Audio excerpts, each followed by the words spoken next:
I want to welcome you to the first ever Jungle Discipleship School podcast.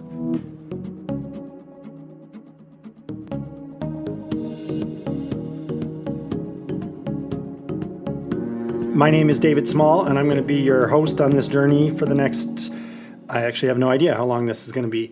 But this is our first podcast, and I'm excited, and I'm very thankful that you're here. I'm thankful that you are joining me, giving up your time, and letting me invade your earbuds or your radio. So thanks very much for being with us. Thanks for being with this whole process and the whole journey that we're on. We just had our official launch yesterday, and we put out our first episode of our TV series, and we've got our new Facebook page and our new website. And there's a lot of new things, and this is a new podcast. And like everything else we are doing, we have no idea what we are actually doing. And we have no idea how to make a podcast. And, surely it's just as simple as plugging in a microphone and recording something. It can't be that hard. Just ask, Joe Rogan?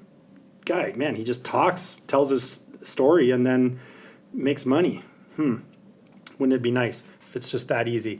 Anyways, the podcast is going to grow and change and evolve kind of as we all do. We all grow up and we all change. And as we get the hang of this, as we get the swing of things, we'll figure out more what the podcast will actually turn into. But a few things that we do know that we want to have on the podcast is, one, we want to talk about what's going on inside Burma. And one of the ways we're going to do that is I'm going to have some of our team members share with you. They're going to pick some of the top stories, the top kind of news from Burma from the last week, and they're going to share an update on what the situation is, because we want to share with everybody what is actually going on. What is it like on the ground these days? And this week in particular, there were some really horrific things that happened inside Burma on several different accounts. And so in a few minutes, I'm going to turn it over to Jala. He's going to share with you some of those news stories and just bring you up to speed with what's going on inside Burma. Some other things that we're going to talk about, though, we're going to share some stories. We've got some writings and different things like that we're going to read at times, and we're going to share some of the stories about some of the people that we work with inside, and we're going to share updates on what is happening with the Jungle Discipleship School and where we are at. Right now, we have a big fundraising need where we are trying to raise $600,000 by September. I will talk a little bit more about that later. But we will update you on some of our funding and supply needs as well, so you get a up-to-date, kind of the most up-to-date list of needs and list of things that people have provided, because we want to celebrate that as well. So that's kind of where we're at, and I will turn it over right now to Jala. Hello, I'm Jala. I'm from the Kachin ethnic of Burma. Now, I want to share about the Burma news and what is happening in Burma. First, I want to talk about the Kachin. In this year's 2024 February 5th, they have 63rd of anniversary Kachin Revolution Day. In the Kachin State area, the Burma Army and the Kachin Independent Army, KIA, they fighting a lot. In this situation, the KIA trying to take the Burma battalion and the Burma control area. The KIA and NUG already took some of the city in Sagai, just like a Kolin and just like a other place. And the KIA already took some of the northern Shan area and they control it. But the Burma armies, they fighting a lot with airstrike and mortar, and that's why some people are getting wounded and some people are dead. In the Gaing area of Kolin City, Burma armies, they fighting with the airstrike and mortar. That's why some people got wounded a lot and some people are dead. Also, the Burma army continues to burning houses in the Kachin State area in Pagan. They have Kachin State. They have a lot of fighting, and they have a lot of ITB, and they need to run a lot, and they need a help. They need a lot of help.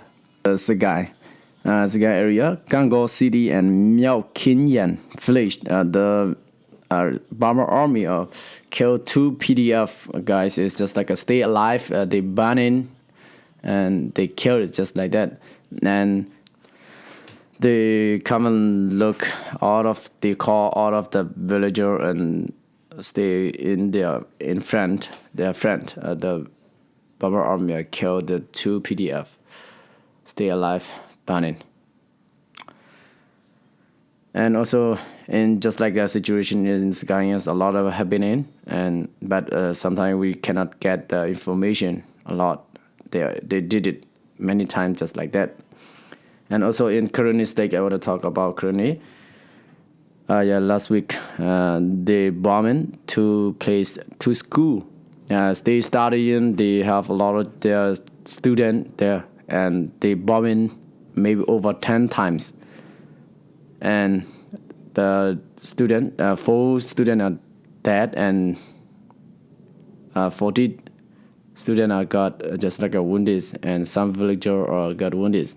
And also next day, they kill 6 IDP people, and because of they meet in just like they are come back and they are hiding, but the Burma army saw them and they kill 2 kids, and one is with a pregnant. Yeah, they kill a villager just like that, and many times in Kurani. And also now I want to talk about Karen and also Karen are also stay fighting a lot. In this year 2024, they have 75th years anniversary of Karen Revolution Day. Yeah, and they are stay fighting a lot, and they trying to take Burma army, the battalion, and some of the Burma army control area in this situation, and also their Karen Revolution group are just like a PDF, some of PDF and NUG. They stay fighting in other place of the current state. Yes, they have a lot of fighting. And now I want to talk about Shan. Yeah, Shan state, they have so many group of just like a revolution group. But some are with the Burma army, and some are just like a revolution group. And the revolution group are now they start to fight a lot. In northern Shan state, they have just like we call 3 brothers. URA and DNLA and MMDAA. They already took a lot of city, just like a Lao Cai and just like a lot. And this is the border of China area. They control it. And now but they still fighting a lot. But the Chinese government talk about the unity stop, and just like a Chinese government talk that, and they got each other safe fire. But in some place they are still fighting, and a lot of people get wounded, and a lot of people dead, and a lot of our city is broken because of the airstrike and the mortar. The Burma army are not fight just like a revolution group, but they fight their city and they fight our villager just like that a lot in northern Shan state. And in other southern Shan state, they started fighting because of their border of the Kroni, and they trying to fight now. They have a lot of just like a PNRO, PNLA, and the KNDF, and some of the SSB, SSA Shan army, and the Bo army, the Karenni army. A lot they are still fighting in Sisang and some of the southern Shan state, and a lot of villagers are getting run, and this become an IDP, and now they need a lot of help. Now they are just like a stay running. That's why they need a lot of help, and just like a food, medicine, and a lot. Just like we need just a general material and some of this. We need a lot. And now I want to talk in Arakai. Arakai URAA, Arakai army trying to take army took to the big brigade of the Burma army. They trying to fight just like a 344 to 346. 2 days after 2 days, they took all everything, and some of the Burma army and Burma army are running to the Bangladesh, and some the Burma army shoot some mortar or getting exploded in the Bangladesh, and that's why two Bangladesh people, two dead, and some are get wounded, just like that in Burma. And in our Burma country is they fighting a lot everywhere. They fighting in just like a Zagai area, and everything is everywhere fighting, and that's why a lot of people are getting become an IDP, and they need a lot of help, general material, and just like a medicine and food, and just like for education and the for kid, and we don't need we don't enough. We need a lot of help, just like that. Please pray for us, pray for our country, pray for Burma, and please help us, help for us. We need a lot of help. Thank you very much.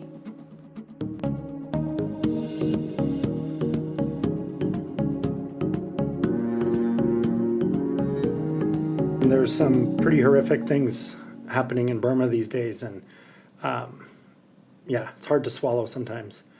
We were inside Burma last week on a short mission, and I just want to give you some updates and highlights from that mission. And this was, there's a lot of firsts these days, and that was the first mission that we did inside Burma. And there was a lot of feelings to that. There was a lot of emotions that went with that mission. And I'll start just by sharing, one of the things that I realized as I was inside on this last mission was everybody else and every other time that I've been inside Burma, I've gone as an ambassador of the Free Burma Rangers. I've gone as an ambassador of FBR on any training, on any meeting, on any mission, on anything that I've done inside Burma. Anything I've done Burma related has always been from the start as an ambassador of FBR. And now this time coming in, I was an ambassador of nothing. And that I really felt like I was a bit exposed or a bit naked in the process of going inside, and had to think about, I had to consider, what am I an ambassador of? Because there's all these other groups, there's these other organizations that are operating inside Burma these days, and they're doing awesome work. And, FBR has been around for so long. FBR is just kind of a part of the fabric of Karen culture, but FBR also brings a lot of resources with them. Everywhere they go, they're bringing in a lot of resources that are able to really help people there. And then there's other organizations, and recently there's two medical organizations in the past years that have started up clinics and teaching places inside Burma. They're doing great work. But now these are doctors, the foreigners involved are doctors coming in and providing medical care. And then there's even a third category of people that are inside Burma right now that are providing advanced military skills and advanced military training. And I am none of those things. I am not a special forces operator. I do not have any sort of really advanced special military skills that I can teach. When I was in the Army, I was an artillery officer and a forward observer. And so my job was to go to the front line and call in the artillery fire. And in Burma, you're on the receiving end of artillery fire. You're not on the giving end of artillery fire. And I remember clearly after our Karenni mission a couple of years ago, thinking, wow, the Army does not teach you how to receive fire very well, how to be the ones getting hammered. They do not teach you that. They only teach you how to give fire. And so anyways, I don't have a big military background that is super useful inside Burma. I do have some military background, but it is not like special forces. I was not a sniper. I was not a EOD guy. But anyways, so I don't have that, and I'm not a doctor. I'm not a medic, and I don't have money to buy medicine and provide medicine to all the clinics around. And so I cannot really care for your health inside Burma either. I cannot really provide you security inside Burma. And I don't have a lot of resources. And I have what people have given. And if I'm honest, we're talking about like $1,000 a month, $1,500 a month, $2,000 a month. And we're just going to do our best with that. We don't have hundreds of thousands. We don't have millions of dollars in the bank account. We have a hard time to even like pay for food and motorcycles to get us around. And so I don't bring resources. I don't bring the big money with me when I go inside now. And so all these things were stripped away as I was reflecting on this last mission. And I don't bring security, and I don't bring medicine or medical health. I don't bring a provision of resources behind me. But I can bring Jesus. I can bring my love.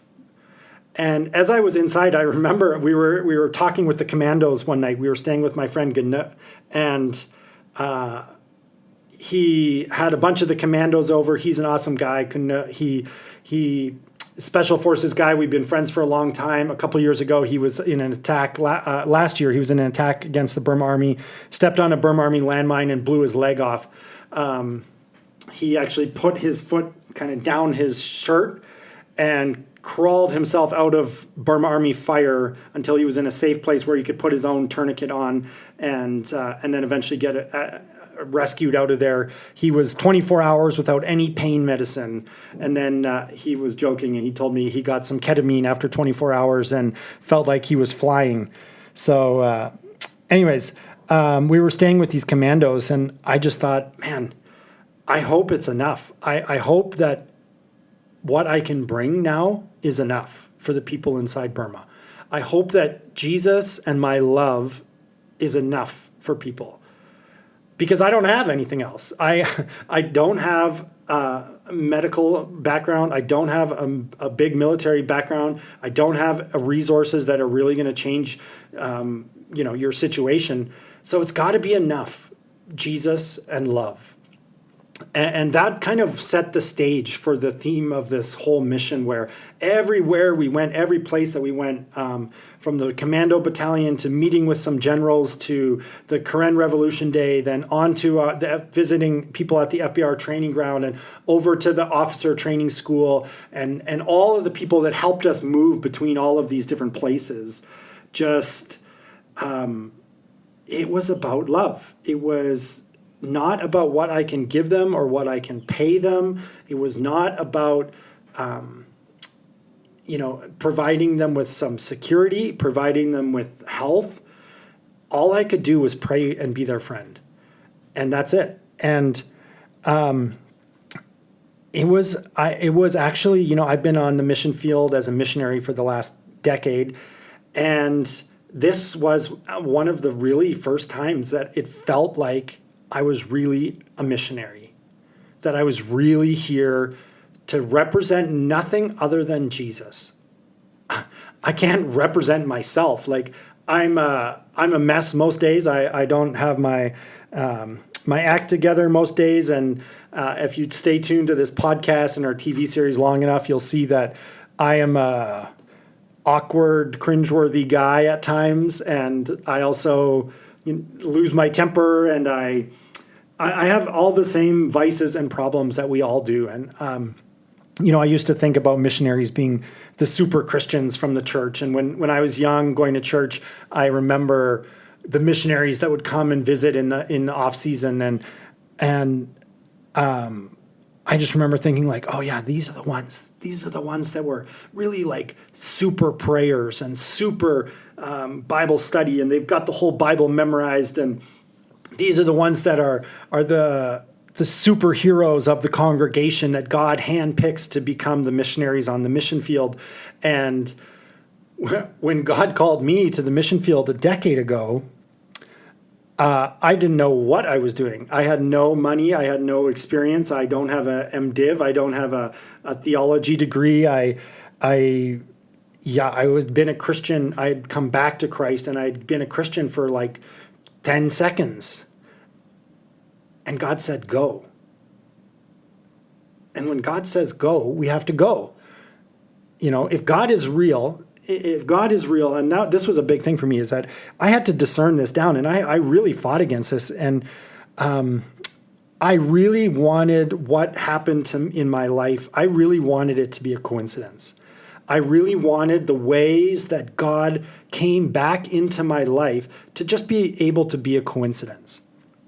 I wanted to be able to write it off somehow. And, God knew that. God knew that he had to show me an undeniable way that he is real. And, you can watch the TV show. Our episode 1 is called Testimony. And at the end of the episode, I share a little bit of my story there. And so I encourage you to go check that out. And it's also written in The Wandering Beloved. So you can check that book out if you want. Those are some nice little plugs there. But anyways, yeah, I had to come to this place where, okay, I had realized that God is real. And if God is real and I'm not listening to him, if God is real and I'm not following him, man, I'm going to have some issues. I'm going to have some problems if that's the case. And so I had to get myself to this place where, okay, you've been a Christian for 10 seconds and God says, go on the mission field. Okay, go, do it. Like, we don't need to take a course. We don't need to say, yeah, okay, God, I will go. But first I need to do this and this and this. First, I need to raise 80% of my support that I'm going to need. First, I need to have a MDiv or a Bachelor of Theology or do some special training. No, you just go. You follow God and he will provide you everything you need. He will provide you the way. And so now, a decade later, being on the mission field, following God on the mission field, and much of that decade being initiation as a missionary, as a Jesus follower, as somebody who's working in a war zone, now I get to this place where we do this first mission, and I really felt like, oh, this is what it feels like to be a missionary. This is what it feels like to go deep into the jungle, into a place where I've got no cell signal, I've got no Wi-Fi, I've got nothing of my own. I'm completely reliant on either walking somewhere, carrying everything on my back, or the goodness of the people around me. And the only thing I can bring them is Jesus. The only thing I can bring them is Jesus. It has to be enough. That has to be enough. And then I started to worry because, we're in this process of trying to get the discipleship school started, and there's a lot of politicians and political maneuvering and meetings that need to take place to get these, permissions and land permissions. And I kind of thought like, okay, yeah, maybe Jesus and my love is enough for Gna and the commandos, and maybe it's enough for the soldiers that I've been friends with for years. But is it enough for the politicians? Is it enough for the politicians that, hey, I want to come and run around your land and all I can bring is Jesus. All I can bring is Jesus and my love. Is that going to be enough for politicians to agree with the program, to agree with allowing me permission to come into their territory, into their land? And not only that, but to take a chunk of their land and kind of claim it as our own for the Jungle Discipleship School. And there's still some of those questions are unanswered. But as I was on this last mission, I just realized, Jesus is enough. Jesus is enough that if none of the Jungle Discipleship School happens, if none of this carries on, and all I have is Jesus. And I remember feeling this. I remember thinking this when I was considering leaving FBR, because this was a really hard decision and a really scary decision. And I remember feeling about, if I lose everything, if I quit my job at FBR, and if I lose all my support, if I lose my friends, if I lose my community, if I lose everything, but I still have Jesus, then I'll be okay. And, I read this quote from, I think it was Charles Spurgeon not too long ago.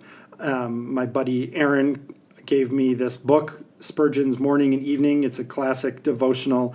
And I was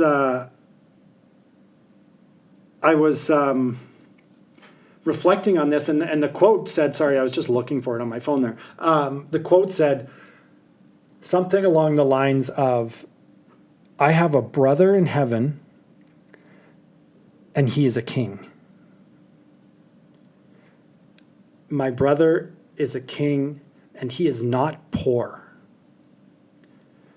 And I just remember thinking about that, and I thought, okay, yeah, I have an elder brother. My eldest brother is King Jesus. And if Jesus is my king, and I am going to go out from his kingdom and expand his kingdom, bring his kingdom flag, bring his kingdom into territories and lands where he may not currently have his foothold of his kingdom, and I am going to go and I'm going to fight the spiritual battles, because there's been a lot, and I'm going to go and fight the enemy on the ground to establish a stronghold of the kingdom of Jesus in that ground, then surely the king will not let me be cold and hungry. Surely the king will take care of those people that are out fighting for his kingdom. And so then I started to think, okay, well, I've got to just make sure that I am going to expand Jesus's kingdom and not David Small's kingdom. Because if it's only about my ambition and my, ideas, then I'm not interested in this. I don't want to do it. I want to go and expand Jesus's kingdom. And I thought, okay, so I need to really be in union with Jesus. I really need to be in tight, in close with Jesus. And how do I know for sure that I'm doing his will? And it really just was very obvious. In the book of Matthew, it says, Jesus commands, go and make disciples of all nations. Go and make disciples of all nations, baptizing them in the name of the Father and the Son and the Holy Spirit. And if you are going to make disciples, if you are following the command that Jesus is giving in the Bible, surely then you are doing his will. Surely then you are you are bringing his kingdom to places, and he is going to provide everything. He is going to take care of you. He will be your security. He will be your medical help. He will be your resources. All of those things that these other groups are bringing into Burma, and they're bringing them magnificently into places that need them desperately. But Jesus will be those things for me, for the Jungle Discipleship School, and for you at home. Jesus will be your health and safety. Jesus will be your security when you're afraid. Jesus will be your provision and resources. He will be your comfort. He will be your refuge, your strong tower. And he is enough. He is enough. And so it's been this whole journey to start this school. And when I first had this idea of starting the Jungle Discipleship School, I just felt like we needed something where we have an intentional curriculum built on getting to know Jesus more, on who Jesus really is. What's his character like? What is the character and the nature of God? What is God the Father like? What is our relationship to God the Father?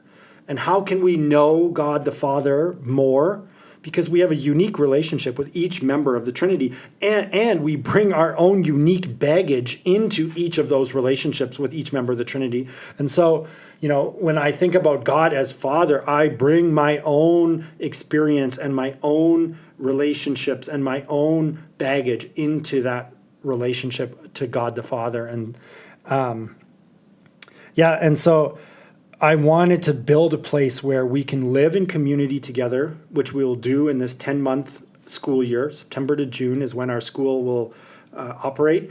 And I wanted to do it in a way where we live together. We're going to fight with each other. We're going to bump into each other. We're going to laugh together. We're going to cry together. We're going to have community that is real, where when we have a problem, we've got to get to the Bible and say, how do we solve this problem? What does the Bible say about solving conflict? No, I'm not just going to block you and ignore you. No, I'm just not going to unfriend you and pretend that we never have to see each other again. Because we're going to live in the same little village for the next 10 months together, where we're going to eat and sleep and go on missions and sit in class together every day. And we're going to talk about these things. And then we're going to have an intentional program, an intentional curriculum where we can get to know God on a deeper, truer way. Inside Burma right now, the church has a foothold. The Catholic Church has a big place there, and the Baptist Church does as well. And there's a lot of good stuff that the church does inside Burma, but there's also a lot of brokenness inside the Burmese church. And also the Burmese church has been attacked by the Burma army. Churches are targeted and bombed. I've been to countless bombed churches in the last couple years, and so it's not easy for the church. And there's a lot that the church does that is religious or traditional and rule-based, and a lot of people grow up doing certain things. It's no different than how I was raised. It's no different than a lot of my upbringing, where you're taught to do certain things and you don't really understand why. And the way that I put it is that reverence is more important than relationship. And when I grew up with this mentality that reverence was more important than relationship, that the way that I acted, the way that I carried myself in church, the way that I even dressed in church was more important than my relationship with God. And it's understandable, because you can see and measure reverence. You can see how reverent somebody looks or appears to be by how they dress, by how they hold themselves, by how they talk, by how they've memorized certain things. And so reverence is an easy thing to gauge, whereas relationship, you can't just take a look at somebody and gauge their relationship to Jesus. That's a much harder thing to learn. And a decade ago, when I came back to Christ and wanted to be in a relationship with God, when I came to this place where it was like, hey, God, you are real, I needed something to be different. And that had to be that relationship with God had to be first. Relationship with Jesus needed to be true. It needed to be genuine. It needed to be real. And so if it's not, then all that other stuff, all the liturgy, all the disciplines, all of it is just going to turn into headache. It's not going to work for you. If your relationship with Jesus, if you don't have unity in your relationship with Jesus, then that other stuff is not going to work for you. And so for me, I focused, on building my roots down deep into Jesus, that I want to plant my roots. I want to really build my relationship and focus on intimacy with Jesus. And the funny thing is that I found that the more I experienced Jesus, the more I got into relationship to Jesus, the more that he heard me and I heard him, the more of myself that I provided and gave to more of Jesus, the more reverent I ended up becoming. The more I was able to just be at awe of who God is, of really just being in total awe and reverence at how amazing Jesus really is. And that came second. That came after relationship.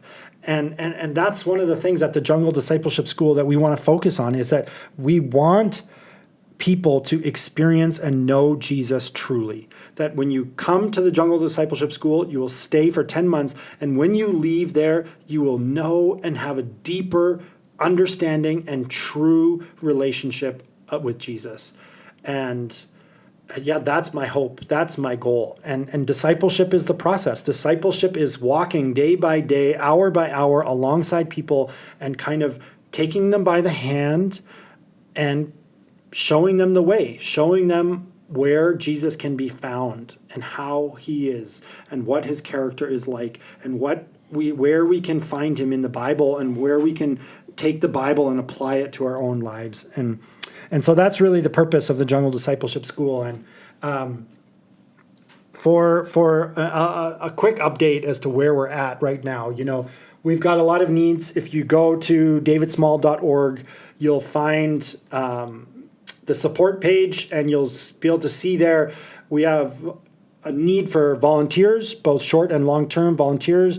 A big need right now is somebody who is passionate about technology and media and wants to do all things media, edit videos, manage Facebook pages, come inside. And this person is not going to just sit in their home or stay in the city. This person is going to be expected to be, hands-on in the field, because you can't talk about this stuff smartly. You can't know how to edit, that you can't understand the story of these people unless you're sitting next to them and you're holding their hands as they're crying. And so, there's a person out there who's listening to this that wants to give a year or longer to managing a podcast and a TV series and a social media page, and because I'm pretty useless at all that stuff. But get in touch with us. And then we have big needs. We have a big fundraising goal, and this goal of $600,000 by September. And I remember I was sitting in the boat on my way up to 5th Brigade in Karen State, and I was planning our next mission. We're planning a big mission in March, and I was going through the funds that I was going to need for this mission in March, and I was just overwhelmed a little bit by the need, the cost, and it'll cost roughly $9,000 to $10,000 to do the mission the way that I feel God is leading us in to do the mission, and it's a lot of money. And that got me thinking about, okay, how many of these missions do we want to do a year, and how much is the school going to cost, and how much is food, and and we want to be able to help people. Everywhere I went in 5th Brigade last week, somebody would sit down next to me and come and talk and say, hey, I've got no food to eat. I've got no rice. I've got nothing. Can you just give me some rice? Can you give me some money to buy some rice?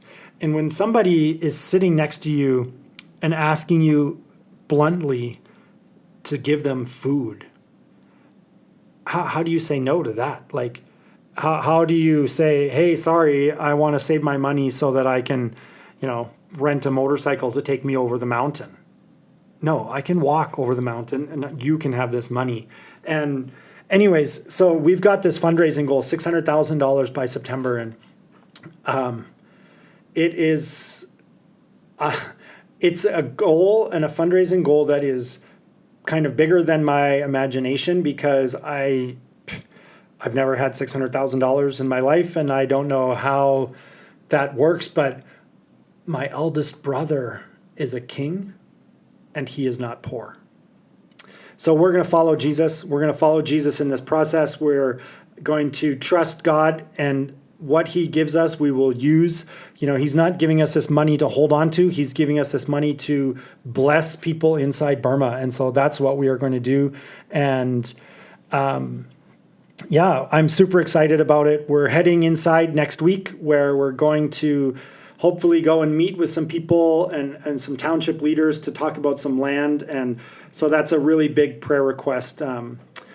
Just that you would, if you don't mind, just praying over that trip next week, all the details, the crossings and the meetings, and just that we want to have good relationships. Good relationships is important between us, myself, and my small team, with all the ethnic groups that we're going to meet with, and all the leaders and all the other organizations that are inside Burma trying to help. And we want to just do it together, and we want to do it hand in hand and not fight each other. And so just please pray for that. And and pray for the funds that we need to do our mission in March, and pray for the funds that we need to do all the different things to help all the different people. And I'm just super thankful that you guys are coming along on this journey with me as partners, that you guys are coming along to experience God's goodness in this journey with me. Because,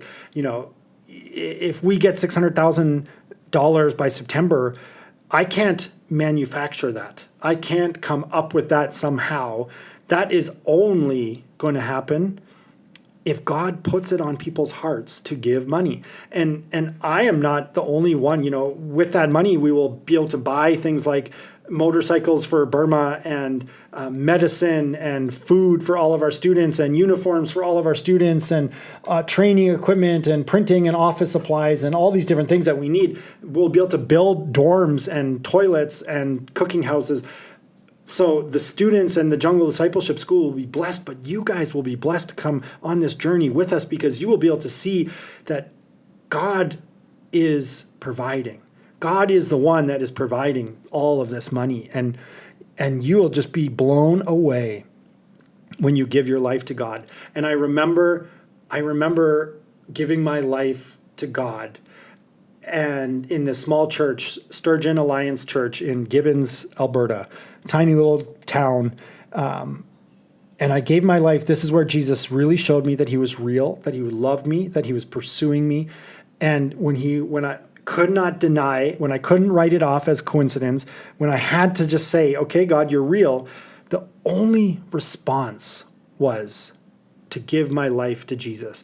And in this past decade, I feel like there are times, and even as I'm reflecting on this now, there are times where I feel like I've given my soul to Jesus, but am hesitant to give the dailies to Jesus. I'm hesitant to give my actual life moment by moment to Jesus. I've given my soul for him to carry into eternity, and I trust that he's got that. But sometimes I don't trust him in the small things. And in leaving your job where you have nothing but a dream that Jesus has put on your heart, you have no money, you have no team, you have nothing except Jesus. He's going to provide. He's going to provide everything. And it's going to be fun for you guys to be on this journey together. And I'm excited about it. I hope you're excited about it. I'm excited about what this podcast will become. I'd love to have guests come on. I'd love to have conversations and interviews. Sometimes it'll just be short where we're just going to read a piece of writing to you. Other times I'll just hand it over to the boys to give you, I don't know what they'll give you, a lot of noise. The boys are very loud. But, and then as we have students come to the school in September, my dream is that they take over the podcast, and part of the discipleship school comes to them to put out a podcast episode. Tell us what you're learning at the Jungle Discipleship School. Unpack it. What are you feeling? What are you thinking? How is it relating to you? And you'll get to hear directly from our students. And so a lot of things on the go, a lot of little rabbit trails that we went down today. And yeah, I'm just thankful you're here. I'm thankful that you're with me, and it's a lot. It's a lot going on. It's a lot to do in a year. 2023 for me was a hard year, a lot of heartache, and just feeling like I didn't have peace about what I was doing and where I was, which led me to ended up leaving my job. And now it's 2024, and I'm super excited. It's going to be an awesome year. We've started a whole new thing, the Jungle Discipleship School. We've launched a TV show. We've launched a podcast. I have finished a manuscript for a book, and I'm working with an editor on that, and I still have some work to do on that. And who says you can't do a lot in a year?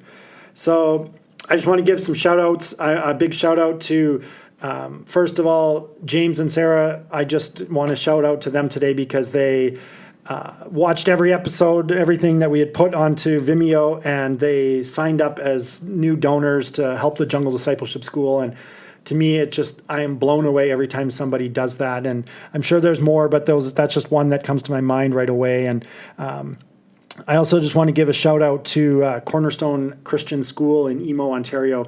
And this little Christian school is so awesome. And they support me with their encouragement and their prayers. And there's the second grade class, Mrs. Koister's class. I want to give them a special shout out. They're just really awesome. And all my friends that are back home. And I'm thankful for your encouragement, and I know it's a lot. It's a lot of me asking for your time. Watch this, listen to this, go and like this page and follow this and this Facebook stuff I don't even understand, and read this story and read this mission report and da da da da da da. I get it. I'm just so thankful for you. So I'm just going to close this episode, and I'm going to close it with a prayer. And yeah, speaking of prayer, sorry, one more rabbit trail here. If you go on to davidsmall.org and you click on prayer, there's two things that you can see there. One is a form that you can fill out with your prayer requests for ways that we can be praying for you. And the second is an email newsletter or an email list sign-up form. It looks the exact same as all the other pages have a newsletter sign-up form on the bottom, but this particular one is a different list. So all the other pages on the website are the 5-bullet newsletter, and this 5-bullet newsletter is kind of the standard newsletter that I send out. And on the prayer page, if you sign up for that list, it's a different list where it is going to be for prayer warriors, intercessors. And there's going to be two things that I'm going to do with that list. And one of them is I'm going to be sending, prayer requests where things like, hey, the jets are coming and we need prayer right now. And the prayer warriors on that list are going to pray over us. Or it's going to be things like, hey, can you guys pray for these 10 things? And here we go. But the second thing is that I'm actually going to write out a prayer. And part of this is to join together in praying. And there's the story of Peter in prison, and you see the power of this story in the Bible of the praying church. And when we join our prayers together. So I will actually write out a prayer and for you guys to pray alongside us. And then the other side, if you want to send your prayer requests, I want to be a man of prayer, and I want the Jungle Discipleship School and the students to be a place and a people of prayer. And so we want to pray for you. We want to pray for your finances. We want to pray for your marriages. We want to pray for your health. We cannot bring you resources and security and medicine, but we can bring you Jesus. And so send us your prayer requests. And we would be so honored. We're going to, while we're in the setup and prep phases here, we're going to post them. We're going to write them down on a whiteboard in our house and have the boys pray for them. And we're going to pray for them together. And so you can know that we will be praying for you on this side of the world too. And so with that, I'm going to close, and I'm just going to just end with a quick prayer and then let you be on your way to wherever you're going. Father, Jesus, Holy Spirit, we give all of this to you.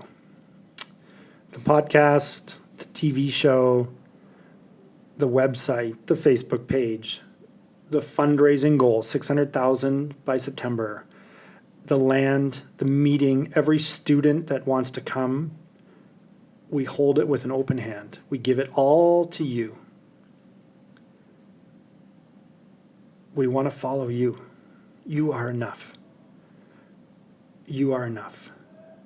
We thank you, Jesus, that you are enough. We thank you for the cross. We thank you that you have given yourself as a sacrifice so that we can come back into relationship with you.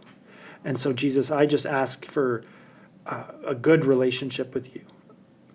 I ask your forgiveness for my sins. I ask you corporately, as part of the Jungle Discipleship School, that you forgive our sins corporately. Put it on my heart, put it on any of our hearts to go and apologize to somebody that we need to apologize to, that reconciliation can abound. Jesus, I just thank you for each person listening to this. And I just pray that you would bless them. And your blessings carry weight. The way that you told Abraham, you will bless those that bless him and curse those that curse him. And blessings and curses have weight. And so, Jesus, I bless in the name of Jesus the people that are listening, the people that are supporting, the the people that are following what's happening with the Jungle Discipleship School. I thank you for everybody who's given. I thank you for everyone who's prayed. And I ask that you send out your Spirit to raise up more prayer and intercession for us. I ask for prayer warriors, Jesus, to raise up, to come around the Jungle Discipleship School, to just surround us with prayer, to cover us, to cover every meeting, every relationship, every application, every bill that we have to pay is covered in prayer. Jesus, I love you. I worship you. I trust you. I ask all these things in your holy name. Amen.